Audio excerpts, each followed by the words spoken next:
ating mga panalangin. Amen. Ang bagyo lumihis. Amen. Lahat tayo siguro, talagang sabay-sabay na nalangin. Amen. Nasabi ko nga, Lord, ayoko ng hangin. Asawa ko tawa ng tawa, bakit namimili ka ba? Pwede. Sabihin mo ng mula sa puso, mangyayari. Ayoko ng hangin. Gusto ko lang, Lord, ulan. Pero wag mo muna ako paulanin dahil hindi pa tapos ang bubong, pero ngayon tapos na yung bubong namin. Praise the Lord. Palakpakan muna natin ang ating buhay ng Panginoon. Kaya sabi nga natin, napakabuti ng Diyos na tayo'y dinirinig ng ating Panginoon.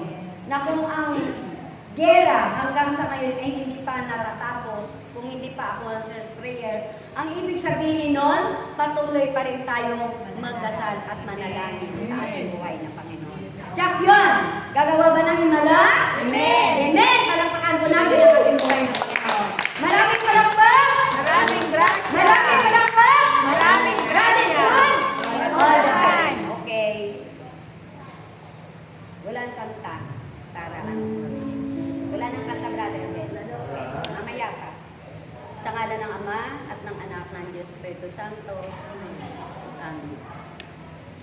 Ama banal, Diyos dakila, Amang Yahweh. Ama, maraming salamat sa hapon ito.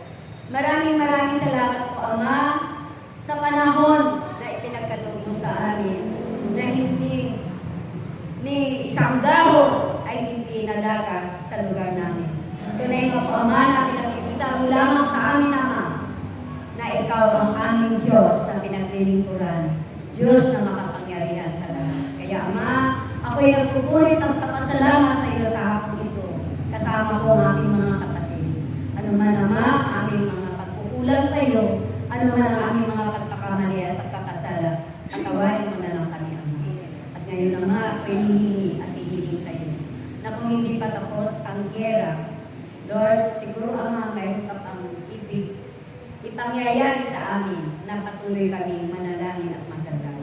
Natunay nga po, Ama, bilang mga anak mo, ito yung tungkulin namin, Ama, na ipanalangin namin ang aming kapwa. Ang aming mga paligid, ang aming mga lugar, hindi lamang ang pamilya namin, yung pala, pangkalahatan. Natunay nga po, Ama, na pinadarama mo sa amin na kapag kami humingi, ay binibigay mo talaga sa amin. Ako'y nangingiti, Ama, at nagagala kapag nakikita ko ang ulan na biglang titigil.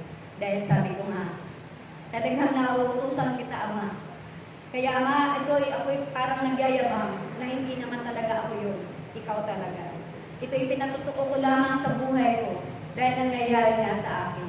Na kapag ikaw ay humingi ng mula sa puso, tiyak, ipagkakaloob mo, Ama. Kaya, Ama, sa hapon ito, patuloy mo kaming puspusin ang ating mga kapatid. Natunay nga po, Ama, na ito yung iyong mga anak na nanatili sa iyong lugar, nanatili sa iyong tahanan, nanatili sa iyong mga gawain, dahil ikaw ang aming Diyos na pinaglilingkuran noon, ngayon, at magpakailan. Kaya, Ama, gabayan mo kami hanggang sa mamaya, hanggang sa kami makatapos. At inaangkin mo na ito, Ama, sa pangalan ni Jesus, na aming tagapagligtas. Amen. In Jesus' name. Brother Ben, make say lang. Kailangan maging masunurin tayo.